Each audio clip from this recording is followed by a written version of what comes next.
ပန်းလေးတွေအယောင်အများကြီးရှိပါတယ်ဒီတဲ့ကမှတယောက်ချင်းစီကိုပြောပြမှာဖြစ်ပါတယ်ဒါဆိုလို့ရှိရင်ပန်းကအဝါရောင်ကိုထိုင်းလို့สีเหลืองดอกไม้สีเหลืองအဲ့လိုပြောလို့ရတယ်အဝါရောင်ပန်းပေါ့ဒီအယောင်ကကြတော့ပန်းရောင်ဆိုတော့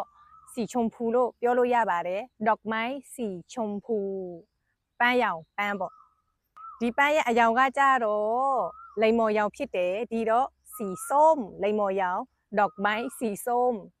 လိမ္မော်ရောင်ပန်းပေါ့နော်ဒီအယောင်ကကြတော့အနီရောင်ကိုထိုင်းလို့สีแดงดอกไม้สีแดงအနီရောင်ပန်းပေါ့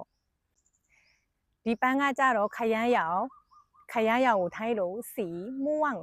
ခရမ်းရောင်ပန်းဆိုတော့ดอกไม้สีม่วง